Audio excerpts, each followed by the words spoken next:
we will be enjoying the story of Babruvahan from Mahabharata. And there are nice takeaways, unusual takeaways from this story. Chitrangada was the princess of Manipur. Chitravahana was her father, and he did not have a son. When Arjun went for his Prithvi Pradakshina or Tirtha Yatra, that was the time he saw Chitrangada and he was attracted to Chitrangada. He asked for her hand in marriage to the king, and king agreed, and Chitrangada and Arjun got married.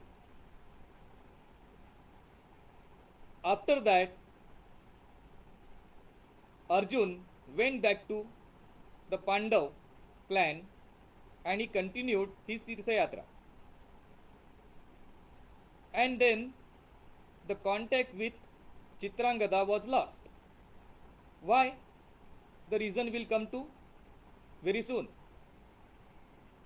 Later on, there was the Mahabharat war. There was total annihilation, and Yudhishthir was coronated as the king after the war was over. He was very disturbed with the lost lives, lost wealth, and so on, which happened during the war. And for this reason, he was advised to do a Ashwamedha Yajna, where a Ashwa or horse is let free, and anybody who challenges that horse or stops that horse, does not allow him to go through his kingdom, is asking for a battle and is to be won over. And it is a big yajna, and for which he sent all his brothers in all four directions. So Arjun went to the northeast and he reached Manipur. Interestingly, Manipur at this time was being ruled by Babruwahana, who was the son of Chitrangada from Arjun.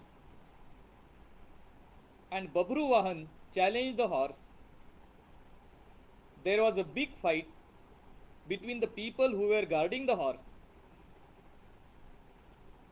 and Babruwahan, and Babruwahan defeated all of them. He also injured Vrushaketu. Who was Vrushaketu? Vrushaketu was the son of Karna. And after the Mahabharat war, he had joined Arjun because of the family being the same. And Vrushaketu was one for whom Arjun felt specially responsible, he being the son of Karna. And when he got to know that Vrushaketu was injured, he was very angry. He himself came on the battlefield and challenged Babruwahan. And in this war, even Arjun was injured. But that was the time when Chitrangada came to the battlefield and she recognized Arjun, and also the reunion of Babruwahan and Arjun took place. Krishna here played the role of Dhanvantari and treated and healed both Arjun as well as Vrushaketu. Now the interesting part of the story. How come Babruwahan, being such a great warrior and from Pandav side, did not participate in the Mahabharat war? What was Chitrangada doing in the intervening period from Arjun's Tirtha Yatra to the aftermath of Mahabharat war? Why is there no news of Chitrangada in between? We'll come to the answers. And those answers, these need to be sought after.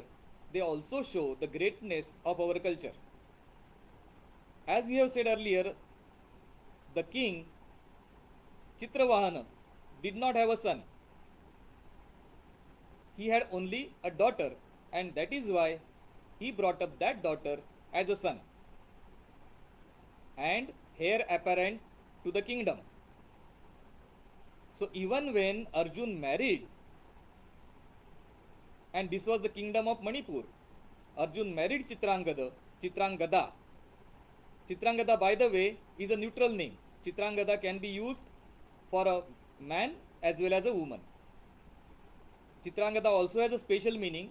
We'll come to that at some other time. So Arjun did not become the king of Manipur. The king was supposed to be Chitrangada herself, or you can call her the coronated queen. She was coronated as the queen of otherwise a patrilineal kingdom.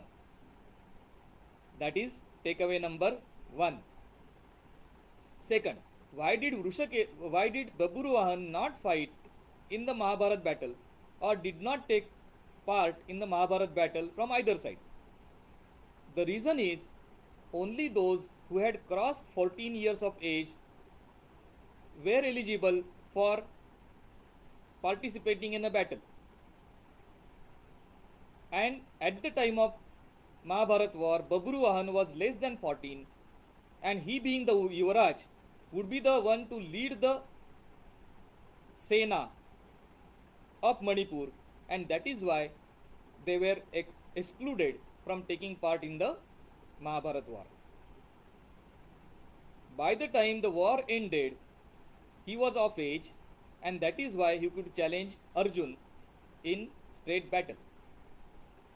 This is the same explanation which goes for Parshuram.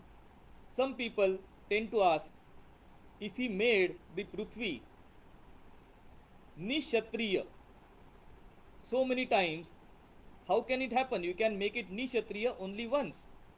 Next time, where are the Kshatriya going to come from? There are two falsities in this statement.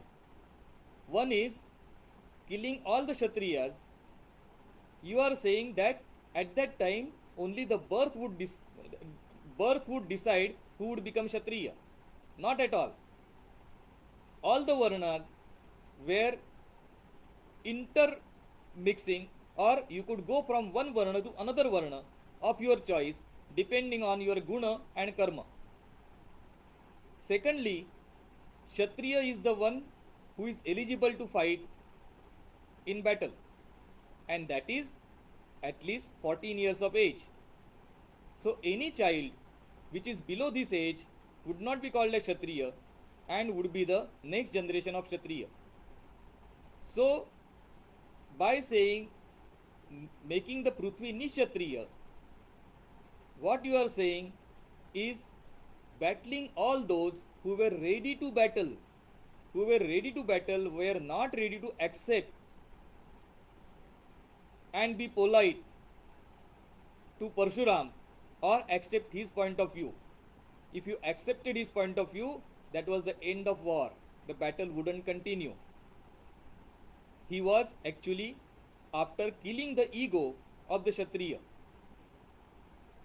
Now coming back to story, this is why Babruvahan was not involved in the Mahabharat war.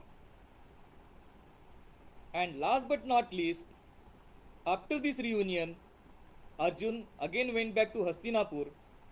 The Manipur kingdom was still ruled first by Chitrangada and then by Babruvahan.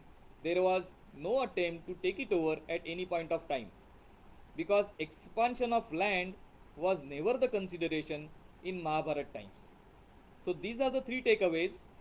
One is, in patrilineal succession, a lady has taken over a kingdom.